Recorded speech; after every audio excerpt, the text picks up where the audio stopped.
Friends, fall is upon us. It is literally knocking at the door. And here's the scoop. You see a lot of stuff out there about fall flowers, but I want to expand our horizon. I want to introduce you to some of my favorite things that I look forward to in the fall months ahead. Some of them are going to be flowers. Some of them are going to be foliage. One thing's going to be a berry. Let's dive in. Y'all, we're going to start off with a humdinger. I get no less than probably 5 text messages about this specific plant every single year. This is Calocarpa. It's also known as beautyberry. It is one of my favorites. I mean, it is absolutely stunning. Now, all summer long, she's just going to look like a bush. Nothing fancy, very unassuming, but literally as soon as these leaves start dropping, that is when the pure magic begins. I'm going to zoom you in and I want to show you what is emerging. And then I will also insert a picture of what she is going to look like bare naked through fall, winter. She's gorgeous. So this is a variety called Profusion. So Calocarpa Profusion, also known as beautyberry. And check this out. She has these little tiny berries right here that are just starting to blush up. When they first emerge, they're like this little green color here, and then they darken to a bit of a rose. And by the time all of these leaves drop, she will be covered in bright purple berries. And it is absolutely something to behold. This is a beautiful selection for the landscape. And honestly, it will change the entire way you look at your fall garden. I'm going to take you in close for a second one. This is kind of an honorable mention, and this is for my plants people out there. I think that we see so many of the same thing over and over again, and what I really love to give my clients and my friends is suggestions for things that are beautiful plants that are often overlooked, but absolutely sensational. It is lovely. It has just this wispy little puff of a floral moment in spring. It's very unassuming. It's a great textured leaf. And when this thing hits fall, it is absolutely some of the best fall foliage out there. And I just feel like it doesn't get enough airtime. So I want to show you what this little guy's all about. So here she is. This is Fothergilla. It has a lovely, beautiful leaf, very leathery, very durable, gorgeous little leaf shape. She's very unassuming and she is hardy as heck. Let me just bring you over here. Okay. This particular one is Mount Airy. It's very well known. It can handle a ton of conditions, full sun, part shade. And here we are, this gorgeous little poofy bloom that comes out in the spring. And then it's so funny. I am surprised they don't have the fall foliage color on here because this is just like drama on drama. It's so good. And as you can see here, hardy down to zone 4. Are you kidding? And really kind of like an average grower, a couple inches a year, but grows to about 5 to 6 feet tall and wide. It does like a good drink, so it's not going to be happy in super sandy or drought conditions. But man, oh man, Fothergilla. I will insert a photo of her in all her glory in the fall, but this one is another just really unusual specimen in the landscape that I get tons of questions on, and everyone passes up because it just looks like a green old shrub most of the year. This next category of plants is one of my all-time favorites. This is actually one of the first flowers that I really, truly fell in love with. Sometimes you have a flower that you've got like a memory with, and this is one of them for me. This is obviously an anemone. This one is Lucky Charm.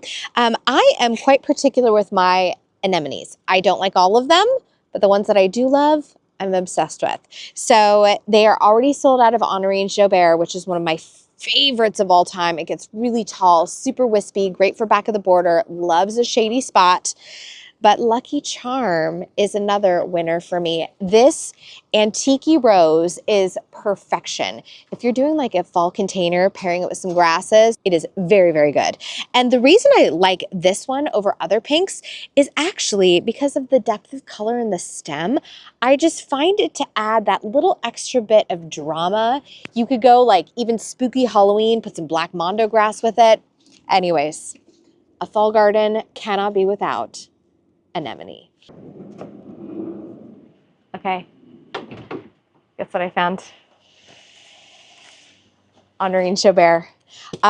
They had literally, I was able to find 4. They've sold through the rest, but look at this. These look so tiny right now, but in the back of the border, they get beautifully tall. And some people will have anemone run on you a little bit, meaning it kind of spreads out. But where I want to put this along the house, I don't really care. It's not super invasive. And if you don't like where it has run to, you just pull it out. Easy peasy. But this one is super tiny, but check this out. Blooms, blooms, and this guy's all budded up. So I think I'm gonna have some come home with me. I might dig around and see if I can find one more, just so I have 5. It's like a nice drift. Okay. Friends, welcome to your next fall hit of color. Now we're still in late August, so the tassels are just beginning to emerge on grasses, but this is one of these things where you go for these bigger, taller grasses and you have incredible tassels that emerge. And in fact, that's one of the reasons that I included many grasses in my fall garden, because that is my fall visual interest. Right in front of me, we actually have a whole bunch of Miscanthus Morning Light. This is one of my favorite grasses of all times. She is in a 1-gallon pot, so it's staying very tiny. Something really delicate about this that's fantastic is it actually has a little stripe of this creamy white that goes through it that gives it this just kind of more ethereal presence in the garden. It's very, very lovely, very stately. But in the landscape, we're talking easily right here, the most sensational, deep, like purpley red tassels. Come on in here, I'm gonna show you a couple more. This is another Miscanthus. This is Gracilis, and this is kind of like the beefy big brother to Morning Light. You aren't gonna have that delicate white stripe that grows through this, but you are still gonna get incredible movement. We're talking like, we're at minimum 3 feet in the can, probably up to 6 feet in the landscape. She is beastie. Less upright, more outward facing. I want to show you another. Friends, I want to introduce you to this next gorgeous family of grasses. These are my Pennisetums. I love these. I think they are such stunning texture. This is one actually called Carly Rose. So this is in the family Pennisetum orientale. This one is called Carly Rose. And what's sensational about this is as you come in close, each one of these just like bottle head brushes is dusted with this deep rose tone. It is sensational, super soft, super textural, great if you have like little people who are sensory seeking in your garden. But we don't just stop at Carly Rose. We have, oh my gosh, there is Moundry. There is one called Burgundy Bunny. Actually, this is Burgundy Bunny right here. So, so beautiful. In my front border, I have, gosh, it's like Little Bunny, something like that. This is Burgundy Bunny. Check this out. If you are attracted to these more deep tones, oh, we got this one instead. Check this out. This is Burgundy Bunny. Not only do you get that adorable little tufting on it, but you get this beautiful deep red tone. This is sensational. I mean, I can imagine this playing with like some of that red salvia graysii that's blooming its head off right now. The options are endless. Grasses, fall interest on steroids.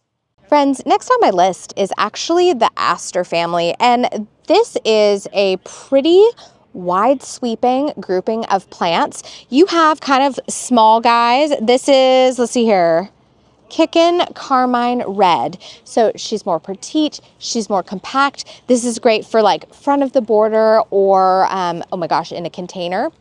Fabulous. And then I want to show you this guy. This is another aster. This one is Monch, M-O-N-C-H.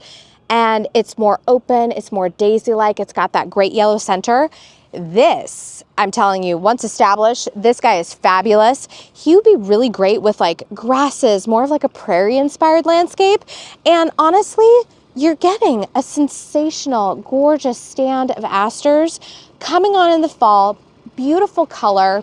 What's really fun about my job is when I'm out on a commercial nursery like this, I get to see how they essentially treat all of these perennials and all of these beautiful plants. They have given this entire row a buzz cut, and check this out.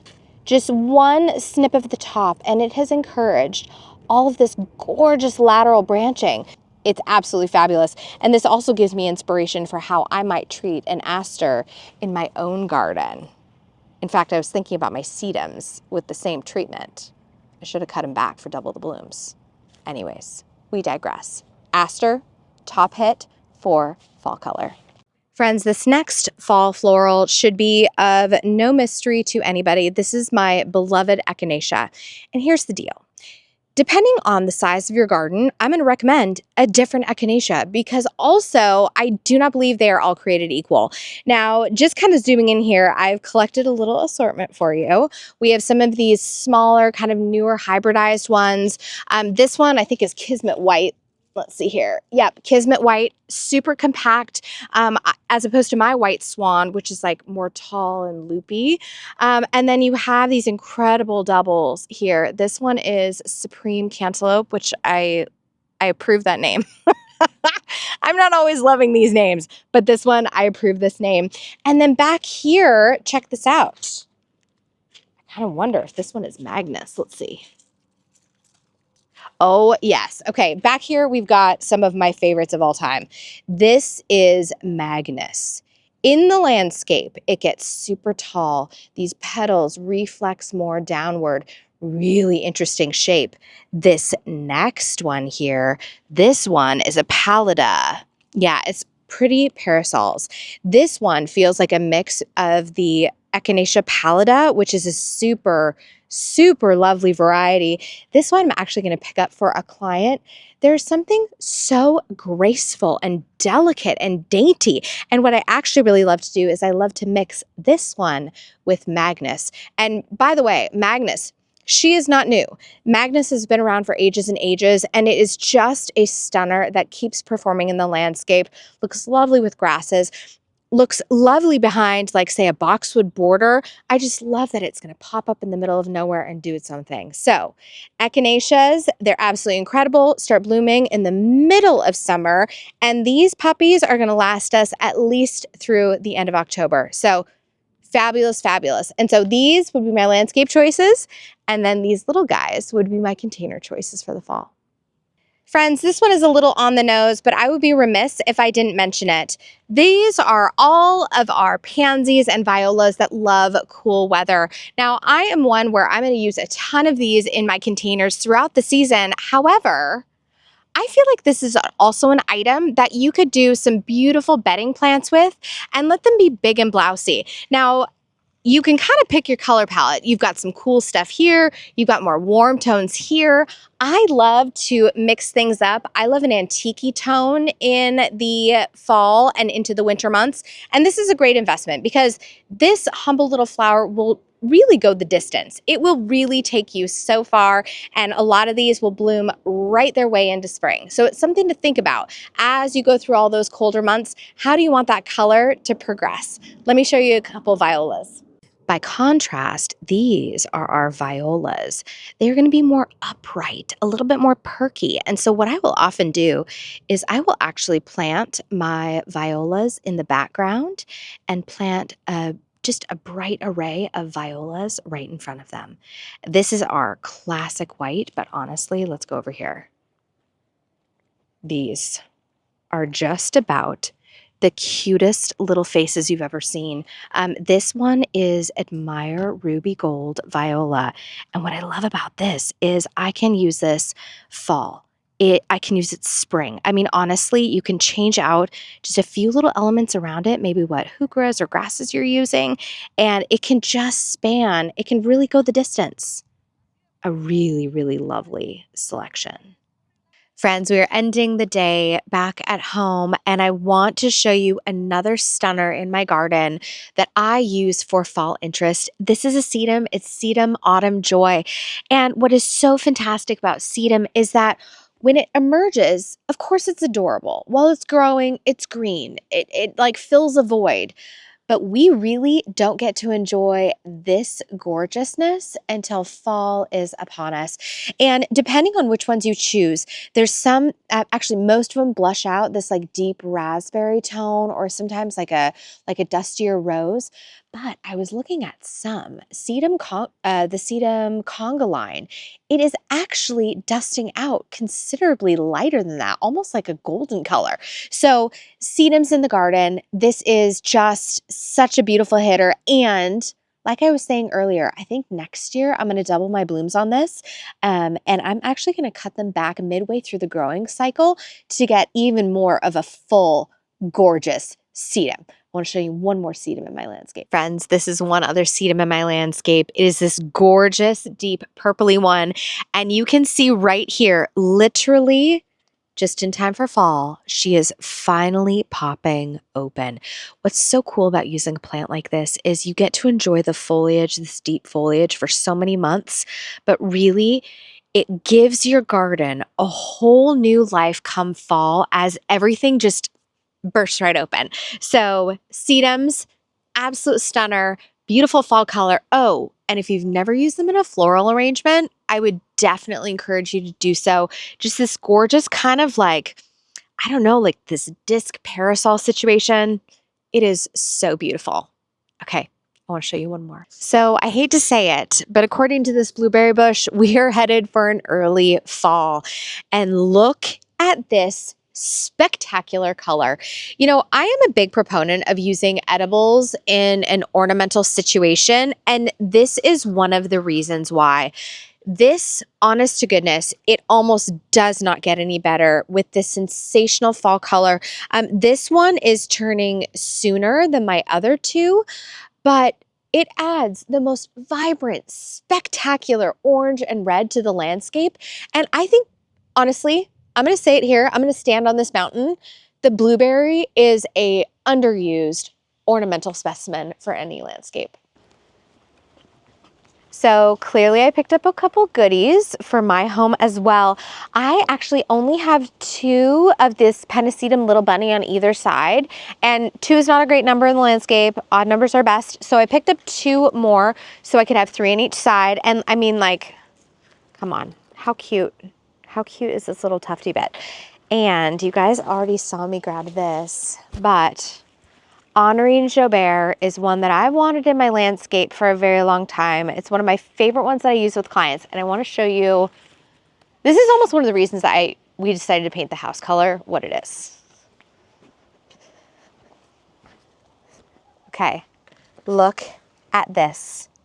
I mean, the dark color of the house just makes every single green and white, green foliage, white flower, it just makes it sing. And honestly, I'm gonna plant a giant clump of them right here because it is just magical. It blows in the breeze. It echoes the Gara that's on the other side of the dining room patio. It's going to be wispy and provide tons of movement back here. And what's so great is this gives seasonality to this particular place. And let me show you why. My Korean lilac is the first to go. Then my GMs go, right? Next, we have the agastache coming on, and we also have my Japanese forest grass filling in. But then I'm going to be left with a hole as my agastache goes to bed for the winter. This sucker is really going to be just in its prime loving life. Finally, this will go down and my Daphnia Dora marginata will come into bloom. So what you can see right here is literally within this little corner of my garden, the only thing I was missing was that beautiful fall floral moment to get me in through the end of the year. So I hope you've enjoyed today's video. I hope you've enjoyed seeing what little tidbits I am bringing into my garden, where I'm investing. And as you can also see, I'm only investing in 2 fall items this year for my fall garden. I think it's really important just to go slow and steady, nestle it in, figure out what your heart desires from the season, and take a few steps forward right from there. Thank you so much for watching. I'm going to see you in the next one. And in the meantime, please say hello to your garden for me.